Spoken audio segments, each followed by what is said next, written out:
informasi itu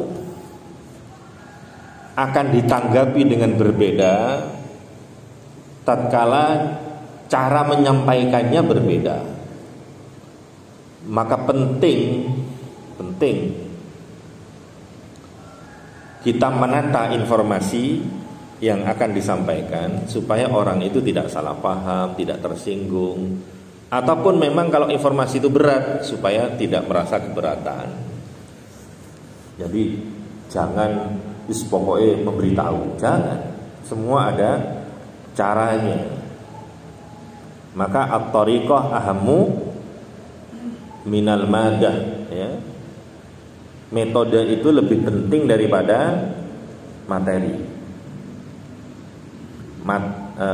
Metode itu lebih penting dari konten, isi yang disampaikan.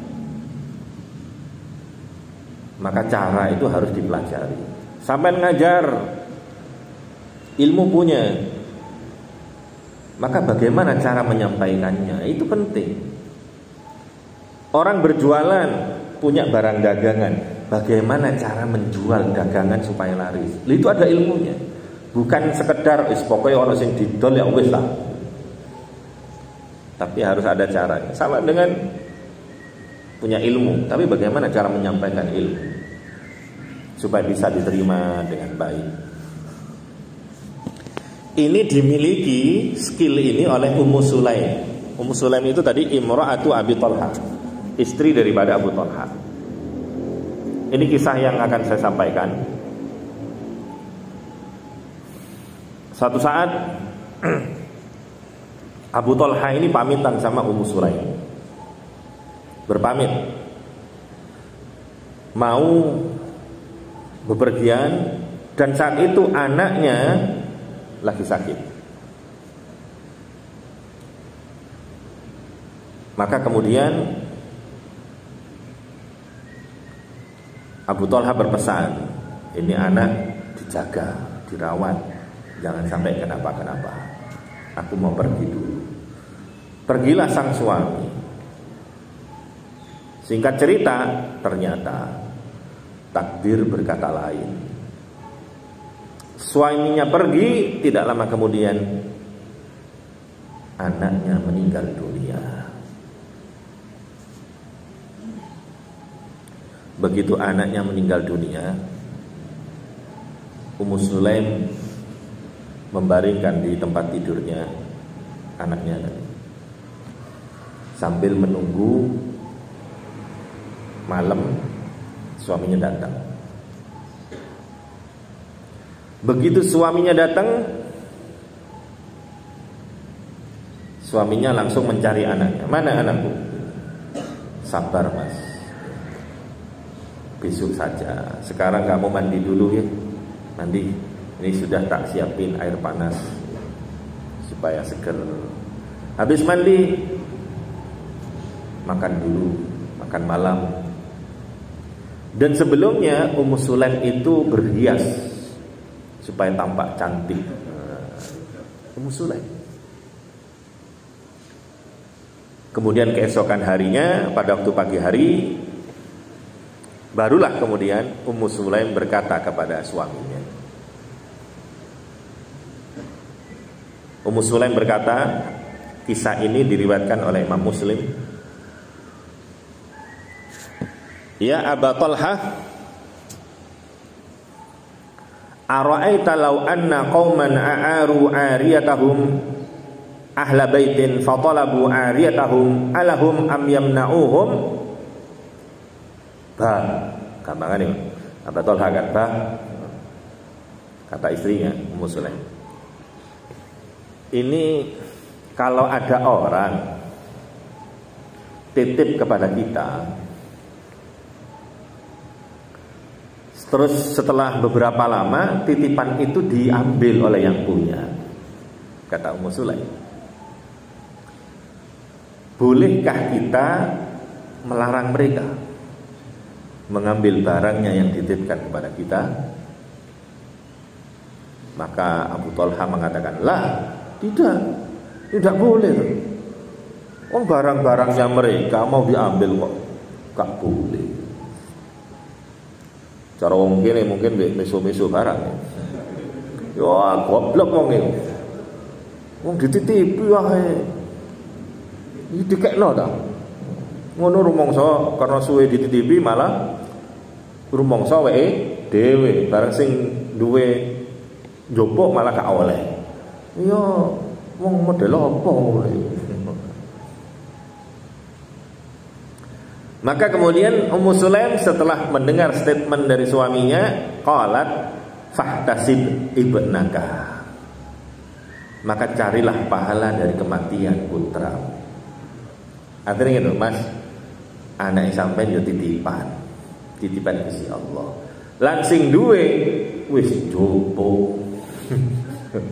Masya Allah, begitu mendengar ini kepalanya langsung keyang gitu kan. Wah, marah-marah siapa namanya Abu Talha. Akhirnya setelah diurus, kemudian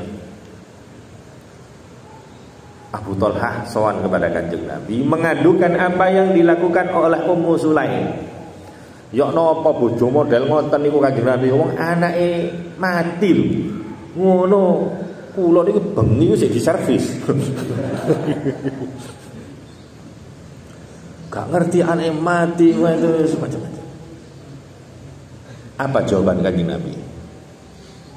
Barakallahu lakuma fi ghabiri lailatikuma. Mudah-mudahan Allah memberkati kumpulmu di malam itu. Itu jawaban Kanjeng Nabi. Artinya Kanjeng Nabi membenarkan apa yang dilakukan oleh Ummu Sulaim. Maka tatkala mau menyampaikan berita yang berat harus dihibur dulu supaya tidak terlalu berat. Ini kalau di dalam balaghah disebut dengan taknis. Taknis itu taknisin ya, taknis. Taqdimu ma yu'annisul mukhatab qabla ikhbarihi bimakruh. Mendahulukan kabar yang menenteramkan hati sebelum mengabarkan sesuatu yang berat kepada orang lain. Disadarkan dulu. Baru setelah sadar baru disampaikan kabar yang terjadi. Ini yang dilakukan oleh Ummu Sulaim. Bukankah itu semua titipan? Kalau ada tetangga kita titip kepada kita, satu saat diambil, kita tidak boleh marah-marah seperti kamu katakan tadi itu kan. Dan seperti itulah yang terjadi kepada anak kita. Titipan Allah dan Allah telah mengambilnya. Maka perlu manajemen di dalam menyampaikan satu informasi, perlu ditoto gitu. Jadi bukan asal jeplak, asbun asal bunyi. Jadi perlu dipahami bagaimana situasi kondisinya. Ini mirip dengan cerita dulu. Ini cerita pengantar tidur ini, bukan hadis maksudnya. Ada seorang raja. Raja ini bermimpi melihat dirinya di dalam mimpinya, giginya rontok tak tersisa, giginya entek. Padahal giginya ono, tapi di dalam mimpi itu giginya rontok. Akhirnya bingung, apa artinya gigi ini? Artinya mimpi giginya tanggal semua, rontok semua itu apa? Maka dipanggillah ada seorang penafsir mimpi yang terkenal, dipanggil. Apa maknanya ngono itu? Kata penafsir mimpinya, maaf tuanku, berdasarkan apa yang saya simak dari mimpi tuanku, sebentar lagi seluruh keluarga tuanku, baik istri maupun anak-anak tuanku, akan meninggal dunia. Mendengar penafsiran gak enak seperti ini, marah rajanya. Kurang ajar kamu. Akhirnya dipenjara penafsir ini.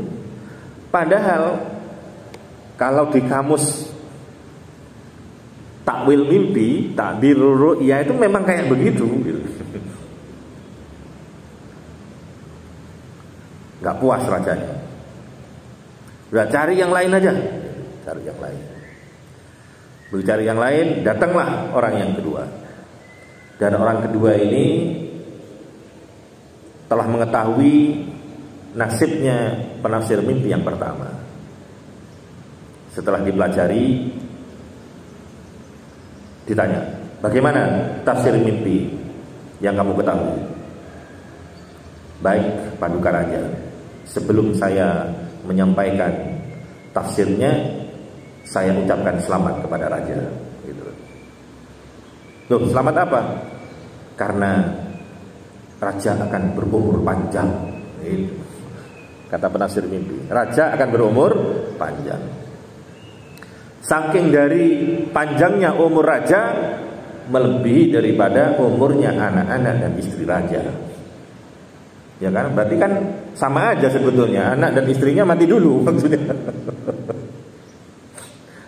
Cuma dikabarkan seperti itu, sehingga apa? Rajanya senang, akhirnya dikasih hadiah penafsir mimpi yang kedua ini. Padahal aslinya podong. Kenapa dua informasi yang sama responnya berbeda? Karena cara menyampaikannya berbeda. Maka menyampaikan satu informasi itu perlu dielmoni gitu loh. Enggak syukur-syukur pengumuman. Ya apa pengumuman ini cekak disalahpahami biar tidak ada komplain, biar semuanya paham. Lo harus ada manajemen bagaimana cara menyampaikan informasi.